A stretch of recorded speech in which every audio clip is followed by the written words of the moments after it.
কোরআন যখন তেলাওয়াত হবে তখন নীরব হয়ে যাও, মনোযোগ সহকারে শোনো, কি লাভ হবে? আল্লাহ তোমাদেরকে রহমত দান করবেন। কোরআনের একটা অক্ষর পড়লে বিনা উযুতে পড়লে কিংবা শুনলে কত নেকি হয়? 10 নেকি। এটা তো জানেন, এটা বিনা উযুতে। আর উযু সহ পড়লে প্রতি অক্ষরে কত নেকি? 25 নেকি। আর যদি নামাজে পড়ে বসে বসে প্রতি অক্ষরে 50 নেকি।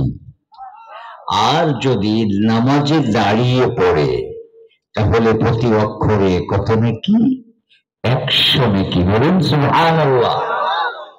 অক্ষর পড়লেন একটা, নেকি হলো কয়টা? 100। এই যে আপনারা বললেন আলহামদু লিল্লাহ বাদ দিলাম, শুধু আলহামদু, কয়টা অক্ষর? 5টা। আলহামদুর মধ্যে অক্ষর কয়টা? 5টা। যদি আপনি নামাজে শুধু আলহামদু এতটুকু বলেন, সাথে সাথে 500 নেকি। চলে বলেন সুবহানাল্লাহ। ইমাম সাহেব যখন বলে আর আপনি আমি শুনি, ইমাম সাহেবের 500 নেকি হয়, যারা শুনে পিছনে মুসল্লি তাদেরও 500 নেকি হয়। আবার বলুন সুবহানাল্লাহ।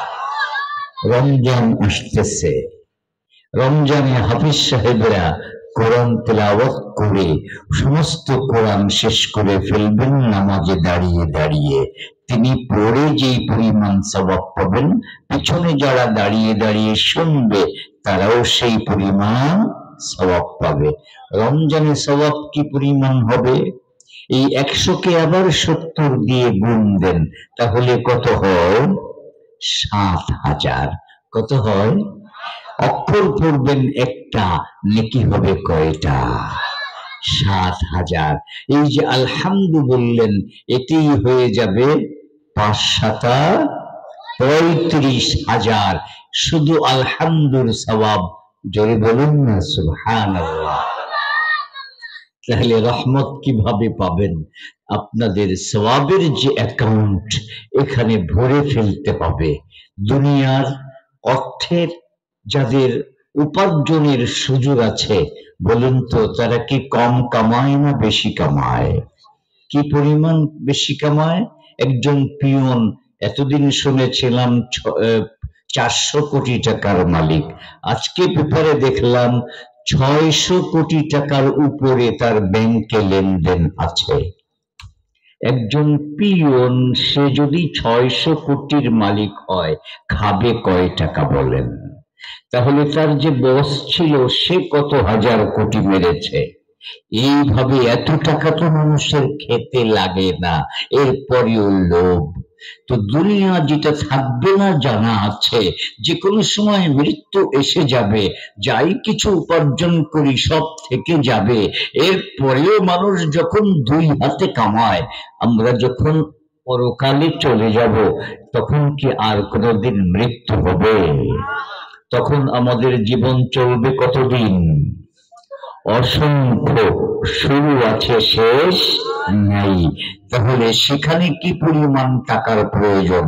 সেখানে প্রয়োজন লক্ষ লক্ষ লক্ষ কোটি কোটি কোটি কোটি।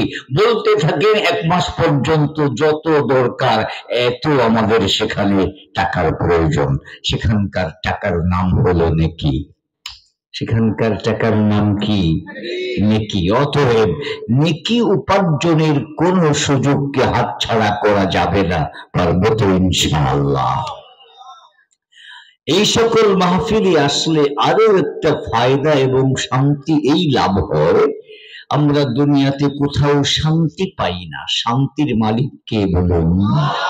আরো জোরে বলুন কে? আল্লাহ শান্তির মালিক। আল্লাহ যদি শান্তি দেন, অনেক মানুষ কুড়ি ঘরের ভিতরে আরামে থাকে, আরামে ঘুমায়। আর আল্লাহ যদি শান্তি না দেন, তাহলে গুলশানের বিরাট বড় প্রাসাদের ভিতরেও এপাশ ওপাশ ফেলে ঘুম আসে না। তাহলে বলুন তো এই শান্তির মালিক কে? যখন কেউ কোরআনের মাহফিলে আসে আল্লাহ পাক তার অন্তরের ভিতরে শান্তি দান করেন। ওয়ানাযালাত আলাইহিমুস সাকিনাহ। আরো একটা লাভ হলো এই, আমাদের আলোচনা স্বয়ং মহান আল্লাহ পাকের দরবারে শুরু হয়ে যায়। আপনাদের এখানে উপস্থিত যারাই আছেন আপনাদের প্রত্যেকের নাম, বাবার নাম উল্লেখ করে আল্লাহর দরবারে আলোচনা হচ্ছে, খুশি না বেজার? যদি আমাদের বঙ্গভবনে প্রেসিডেন্টের সামনে এই শিরখাড়া গ্রামের কোন একটা যুবকের আলোচনা হয় তাহলে সেই যুবকের দাম বেড়ে যায় না? যে তার মা বাবা খুশি হয়, এলাকার মানুষ খুশি হয়। তাহলে এবার বলুন, এই প্রেসিডেন্ট কয়দিন আছে? এ তো নাই। আবার থাকলেও কবে আর কোন সময় কি হয়ে যায় কিছু বলার যায় না। কিন্তু যদি মহান আল্লাহ পাকের দরবারে আলোচনা হয়, আল্লাহর কোনো ক্ষয় আছে? আল্লাহর কোনো শেষ আছে? আল্লাহ ছিলেন, আছেন, থাকবেন চিরকাল। তার কাছে যদি নামটা উচ্চারিত হয় তাহলে কি পরিমাণ দাম বেড়ে গেল। এটা কিসের দ্বারা হয়? এই সকল মাহফিলে উপস্থিত হলে হয়। তাহলে যেই যুবকরা এই মাহফিলের আয়োজন করেছে তাদের এই আয়োজনে আপনারা খুশি না বেজার? আল্লাহ পাক আপনাদেরকে কবুল করেন, এই মাহফিলকে কবুল করেন। 5 নম্বর পুরস্কার হলো আখেরি মুনাজাত করে যখন আপনারা বাড়ির দিকে রওনা হবেন, রাস্তার ভিতরে ফেরেশতারা আপনাদেরকে একটা সুসংবাদ দেবেন, ইরজিউ কাদ গুফিরা লাকুম, যাও তোমরা নিষ্পাপ হয়ে বাড়িতে ফিরে যাও। এত বিরাট বড় একটা কাজের জন্য আপনারা আজকে এসেছেন। অতএব আপনারা ভাগ্যবান, যারা আয়োজন করেছেন তারাও ভাগ্যবান। আল্লাহ পাক আমাদের সবাইকে কবুল করুন, আমিন। আমি আপনাদের সামনে পবিত্র কোরআনের একখানা আয়াত তেলাওয়াত করেছি এবং প্রিয় নবী মুহাম্মদুর রাসূলুল্লাহ সাল্লাল্লাহু আলাইহি ওয়াসাল্লামের একখানা হাদিস আপনাদের সামনে তেলাওয়াত করেছি।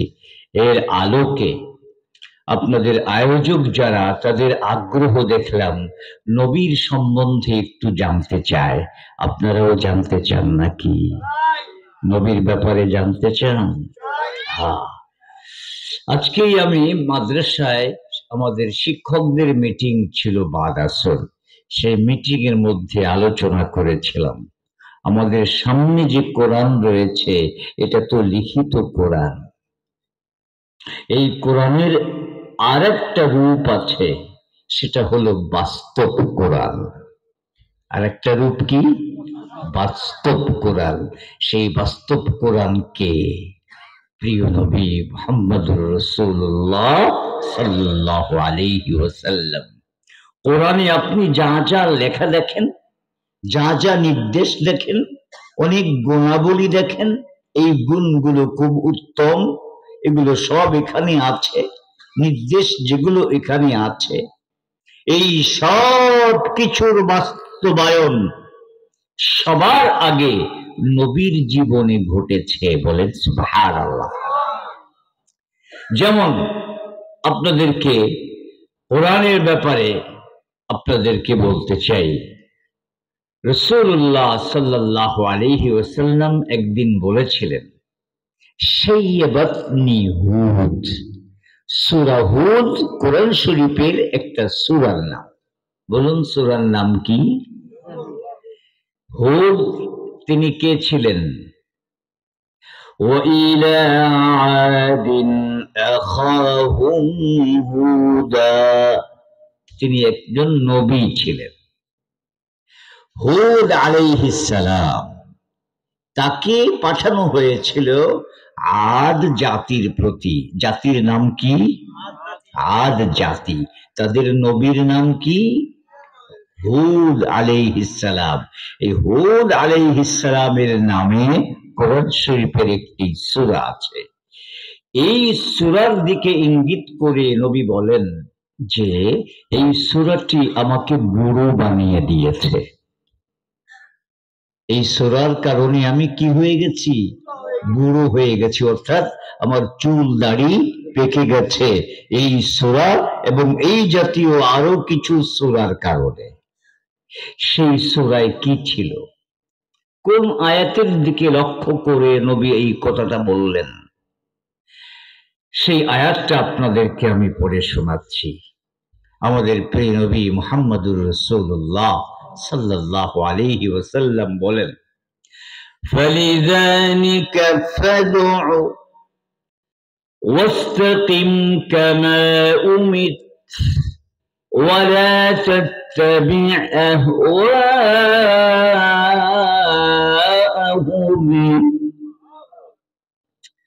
আল্লাহ তার নবীকে লক্ষ্য করে বলছেন, হে নবী,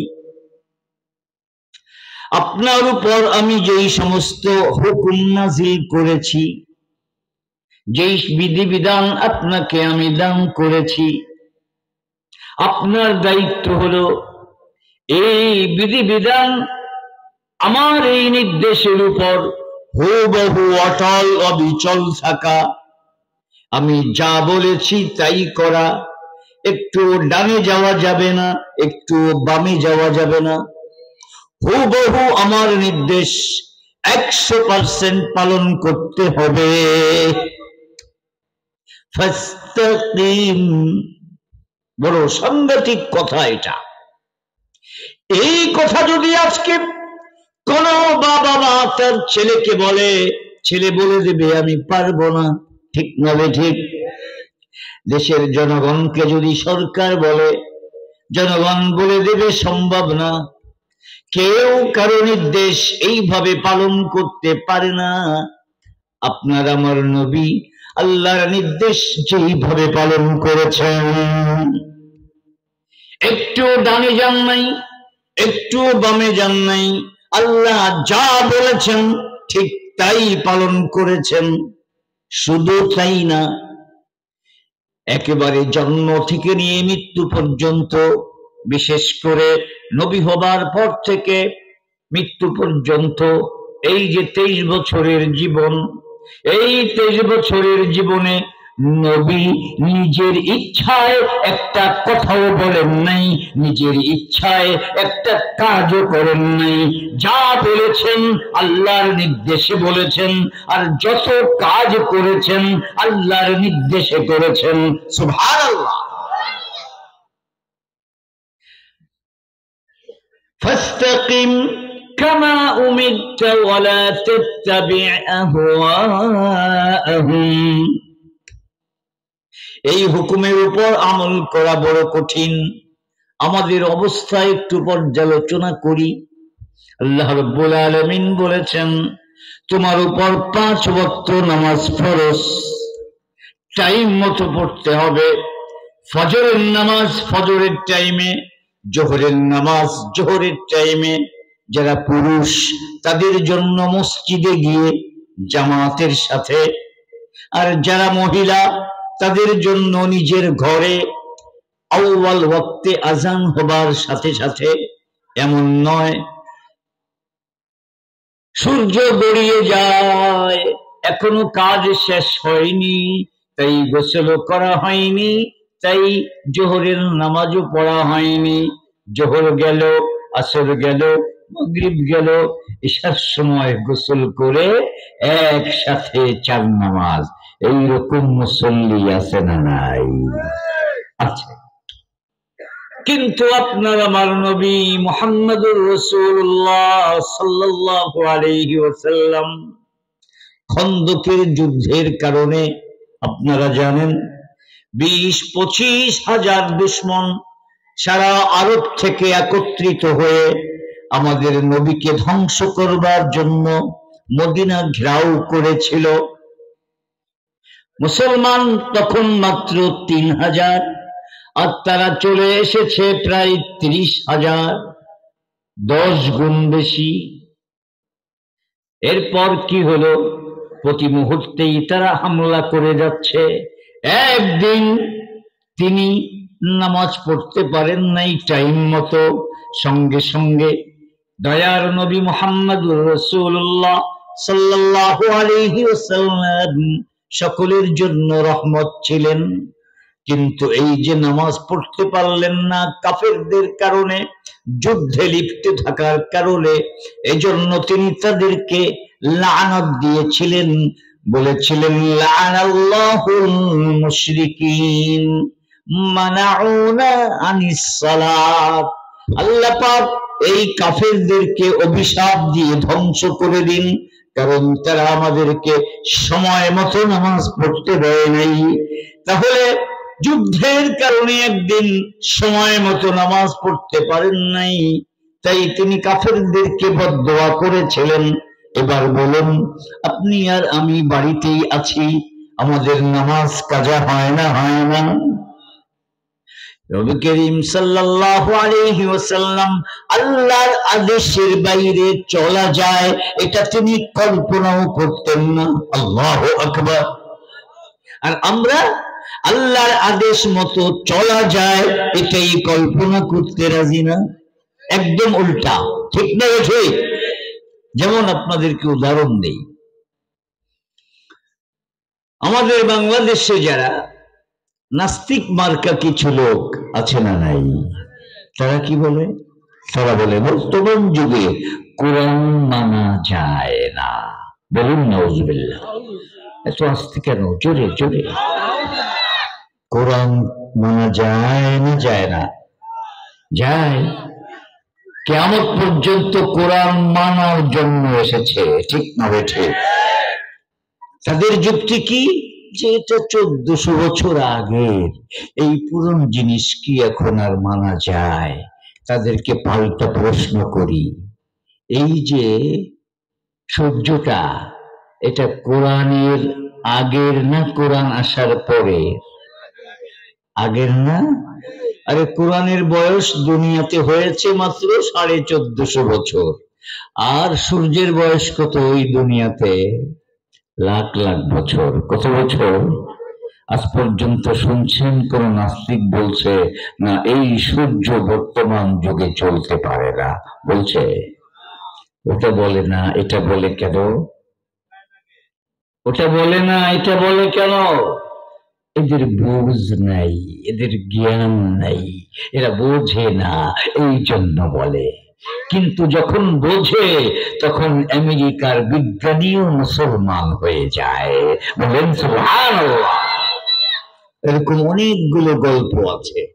আমেরিকার বিজ্ঞানী, লন্ডনের বিজ্ঞানী এবং কানাডার বিজ্ঞানী, তারা ইসলামের দুই একটা বিষয় নিয়ে গবেষণা করে ইসলামের সত্যতার সন্ধান পেয়ে তাদের খ্রিস্টান ধর্ম ত্যাগ করে আধুনিক শিক্ষিত হয়েও, বিজ্ঞানী হয়েও নিজের ধর্ম ত্যাগ করে ইসলাম গ্রহণ করে ধন্য হয়েছে।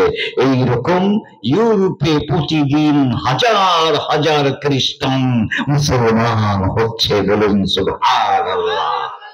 কলেজের যুবক, কলেজের যুবতী আমেরিকা, ইউরোপের, জার্মানির, ইটালির, ফ্রান্সের, অস্ট্রেলিয়ার দলে দলে প্রতিদিন মুসলমান হচ্ছে। যেরকম সুবহানাল্লাহ।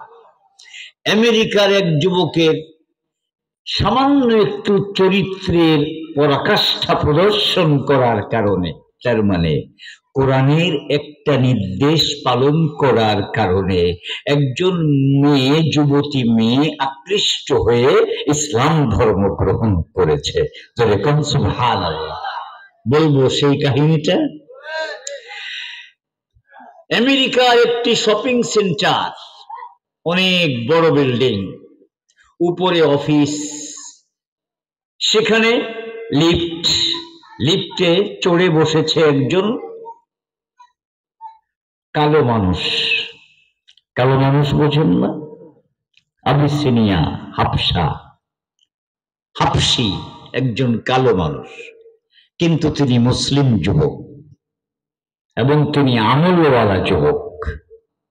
যখনই লিফটে উঠেছেন ঠিক সাথে সাথেই আমেরিকার এক সুন্দরী মেয়ে, সেও লিফটে এসে গেছে, সেও উপরে যাবে।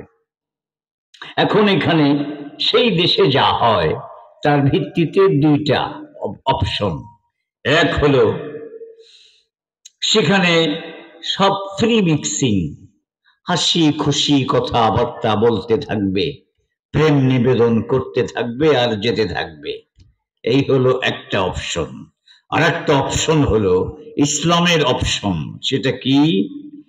তিনি যেহেতু একজন মেয়ে আর আমি বেগানা যুবক, আমার কারণে তিনি হয়তো ভয় পেতে পারেন, তার ইজ্জতের উপর তিনি আশঙ্কা করতে পারেন।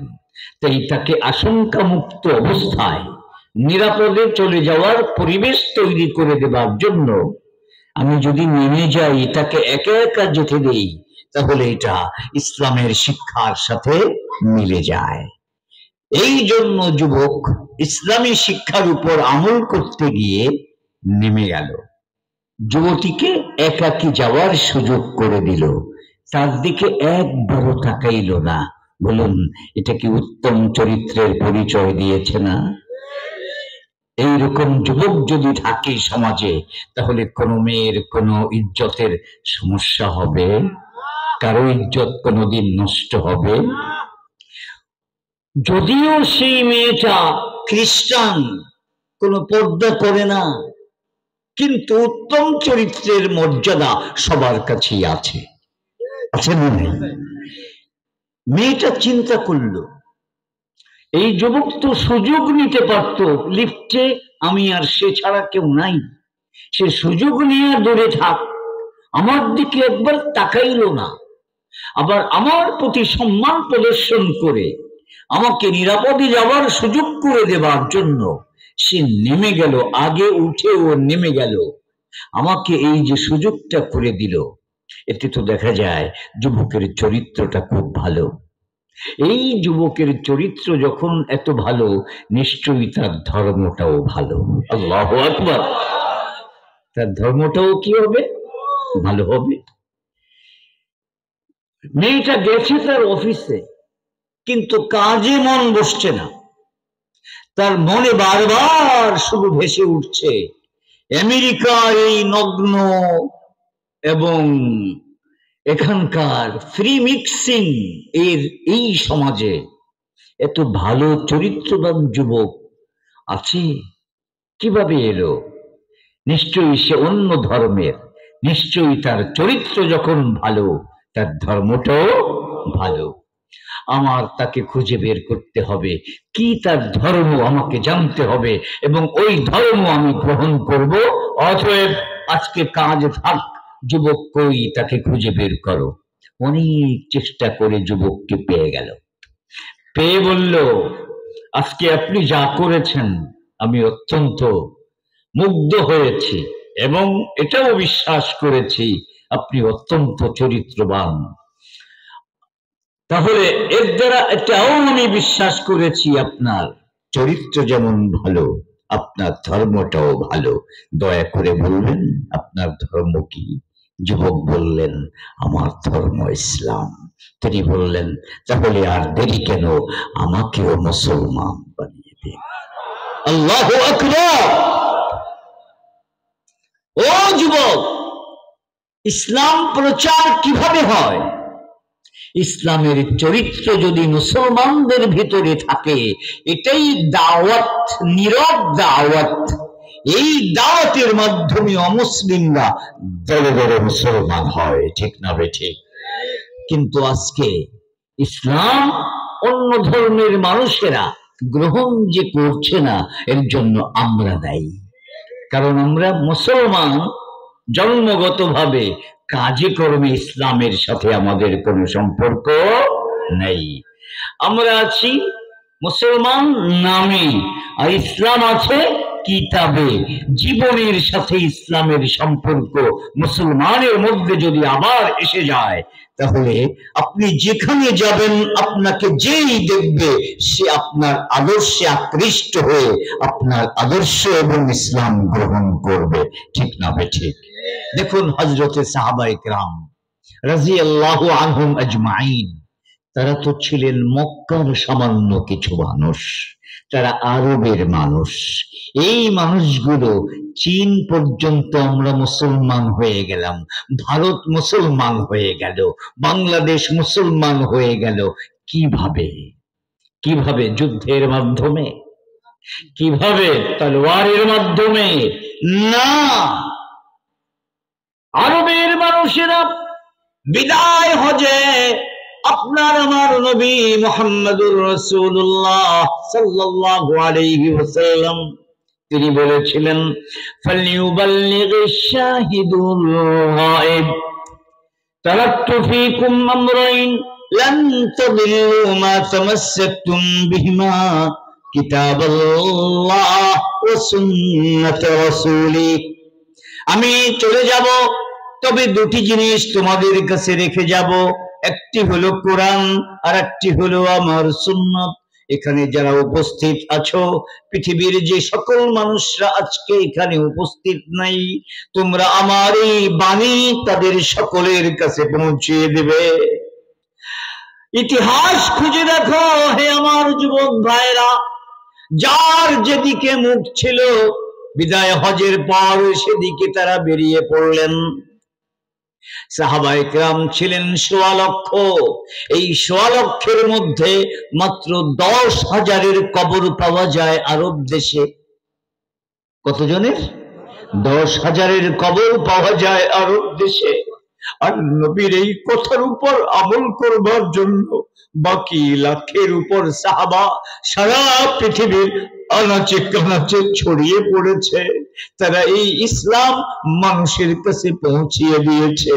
এই জন্য সেই নবীর যুগেই প্রথম শতাব্দীতেই আমাদের এই ভারতে, চীনে সাহাবায়ে কেরাম এসেছেন, আফ্রিকায় সাহাবায়ে কেরাম গিয়েছেন, ইউরোপে সাহাবায়ে কেরাম গিয়েছেন।